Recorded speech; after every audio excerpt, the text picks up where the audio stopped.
Hello, everybody. So, if you've been paying attention to Twitter, you've probably seen the hashtag ban the ADL.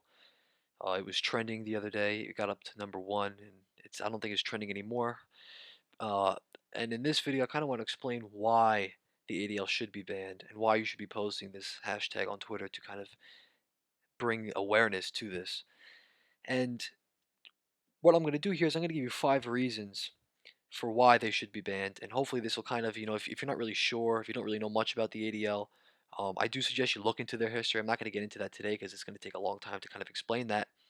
But I'm going to go over these 5 reasons really quickly so that we can kind of get an idea as to why they matter and why they need to be wiped off all social media platforms, and their influence also needs to be completely destroyed um, in regards to social media platforms. So the first reason is, well, I kind of alluded to it just now, is they harass social media sites into censoring ideas they disagree with.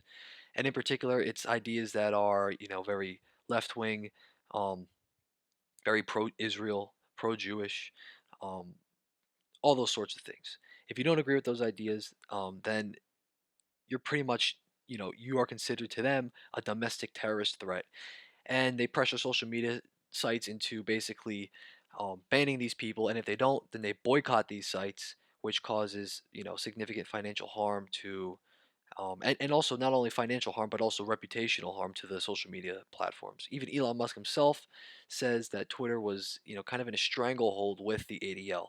So the ADL claims, Jonathan Greenblatt, the CEO of the ADL, claims that he works with these social media platforms, but rather what's really going on is he basically just threatens them with a form of extortion in a sense. Basically, what that means is if you don't do what I say, we're gonna make your life a living hell. So the next reason why the ADL should be banned is, quite frankly, they're anti-white. Now, I mean, it's no secret that the ADL and many Jewish organizations completely hate white people. Um, that's kind of been a tradition for these people for a very long time. They're also very hypocritical with their Zionism, or I should say nationalism and ethnocentrism. And for them, for the Jewish version, that is Zionism. Basically, any criticism of Israel or Israeli policy is considered anti-Semitic, and any affirmation of white ethnocentrism or white people, being in charge of their own countries, advocating for themselves, that is considered hate speech, or, um, you know, basically, it's considered also another like form of domestic terror threat to these people, and that's just a way of discrediting white people and white interests as a whole.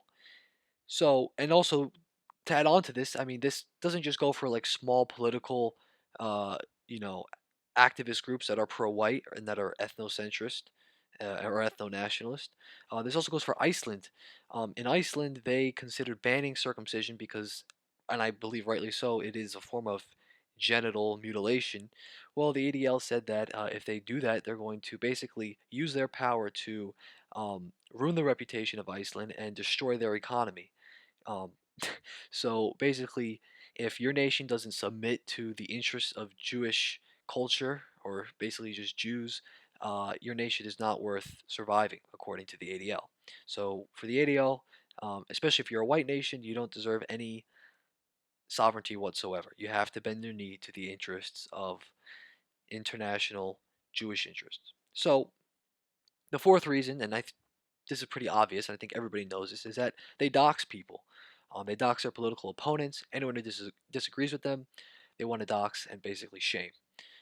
That is pretty immoral and could obviously lead to some dangerous things. If you are on the far right and you get doxxed, you could lose your job, lose your financial security, all those kinds of things, and that shouldn't be legal. And finally, they spy on the U.S. Now, this is kind of interesting. They spy on the U.S. for Israel as well. I was reading an article here that I'll briefly quote. Um, the scandal, and this is an article, I believe it was written in the 90s, but or maybe it took place in the 90s. I'm not 100% sure, but here I'll just read this for you so you can kind of get an idea of what I'm talking about. It says the scandal has not yet received the national media attention it deserves, but West Coast activists are up in arms about revelations that the Anti-Defamation League secretly employed a self-styled art dealer named Roy Bullock to collect information on a wide range of individuals and organizations deemed anti-Jewish or hostile to Israel, including Representative Ron Dellums, the ACLU, New Jewish Agenda, MERIP, and many Arab American Palestine Solidarity and anti-apartheid activist groups. Bullock, who was employed by the CIA in El Salvador in the 1980s, also served as an FBI informant and worked for the ADL for more than 3 decades, amassing a database that included files on some 12,000 individuals, 950 organizations. Particularly ominous is evidence that some of the material in Bullock's files was obtained from Thomas Gerard, an inspector in the San Francisco Police Department's intelligence unit, which seems to have perpetuated the old quote unquote Red Squad tradition of monitoring perfectly legal political activism. Gerard is believed to have given Bullock information from confidential police records in apparent violation of the law. Gerard and Bullock also shared data with the FBI and sold information on anti apartheid activism to South African intelligence agents. Strangely, both Bullock and Gerard are known to Bay Area activists during the 1980s. Arab American organizations often called on one or both of the men to coordinate security for public events they were sponsoring, and Bullock had, under various names, fake names, sought to infiltrate West Coast activist organizations as a spy for the ADL.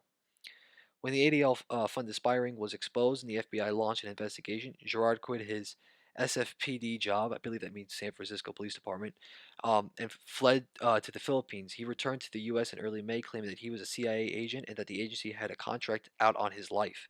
He was immediately arrested on charges of stealing government documents, computer theft, burglary, and conspiracy.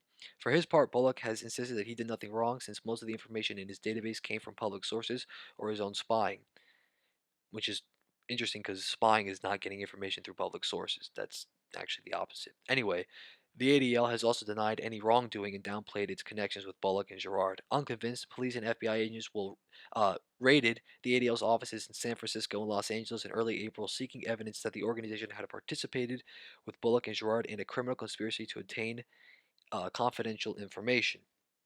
So, yeah, this just goes to show you that the ADL is they're not very moral people, and they are a threat to not only white people and pretty much everyone else, but also American uh, domestic security.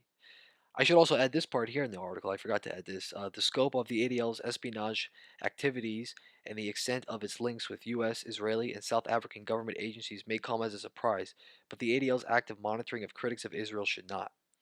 So yeah, that's kind of it.